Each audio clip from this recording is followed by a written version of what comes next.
Was Rhodesia really bad, and for whom? There's still some multiracial education in Rhodesia, at the university and at some private schools. All state schools are completely segregated. 18 months ago, the government brought strong pressure on the private schools to stop taking Africans, but the schools resisted. At the moment, they're still allowed a quota of Africans in each year's intake. Here at St George's School, Salisbury, run by the Catholic Church, there are 30 African and over 50 Asian and coloured boys out of a total of 680. The small quota of African students, which is limited by Mr Smith's government to 6% of the intake each year, is further restricted by the fact that few Africans can afford to pay the fees. But the Catholic bishops have fought hard to keep their doors open to Africans, in spite of political pressure to segregate. And there are a number of scholarships reserved for Africans to help pay the fees. I asked the school's headmaster, Father Brogan, whether there were any other racial restrictions on the school. Well, one of the most, from our point of view, pettifogging and absurd restrictions is the one on multiracial sport. We, of course, have multiracial teams, and by government decree, they're not allowed to play away on government European school property. On the other hand, of course, government schools can come here and play us, provided that the boys concerned have had permission from their parents to play our, should we say, integrated teams. Can any of your teams play against European teams away? We only at independent schools. But supposing there are no coloured members, yes. Well, now, if it so happens we don't have, and very often, you see, you don't find many African boys playing rugby at a high standard.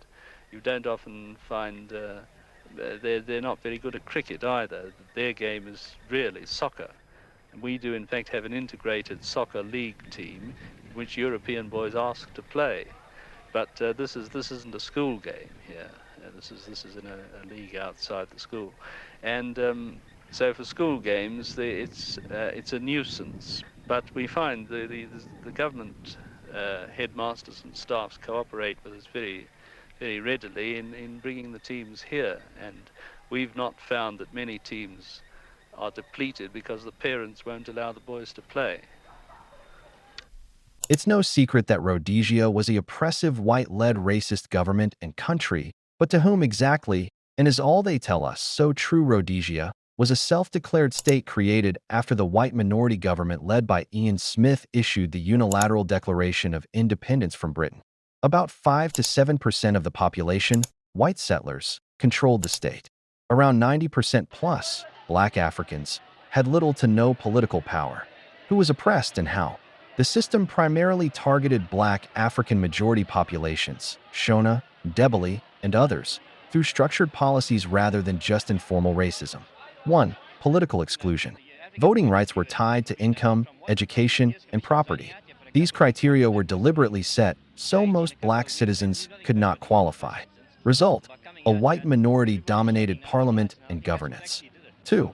Land ownership, huge factor. Laws like the Land Apportionment Act divided land by race. White farmers got the most fertile, productive land. Black Africans were pushed into overcrowded, less arable, tribal trust lands.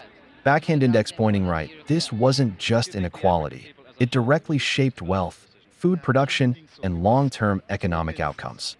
3. Labor and economic control. Black workers were paid significantly less, restricted in job types, often required to carry passes to work/move. The economy relied on cheap black labor controlled by law. 4. Movement and social control. Passed laws and policing restricted where black people could live, where they could travel. Urban areas were often segregated. 5. Education inequality. Separate and unequal schooling systems. Far less funding and access for black students. So is everything we're told true? Heavy check mark what is broadly accurate. It was a minority-ruled state. It institutionalized racial inequality through law. It excluded the majority population from power. These conditions contributed to the armed struggle, Rhodesian Bush War. Balance scale where nuance is often missing. History online and in political debates sometimes flattens things. A few points people bring up. 1.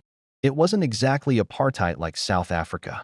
True in a technical sense, It didn't copy apartheid identically, but functionally, it still enforced racial hierarchy through law and policy. 2. There was some black participation. A small number of black elites could vote or hold limited roles, but this was very restricted and didn't reflect majority power. 3. The economy was relatively strong.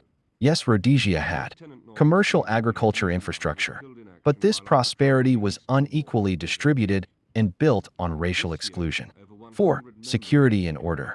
Some argue it was more stable or safer in certain areas. That often depends on who you were. White citizens experienced relative stability. Many black rural populations experienced war, displacement, and state control. The bigger picture Rhodesia fits into a broader pattern of settler colonial states, where a minority population controls land and governance. Indigenous populations are politically and economically marginalized.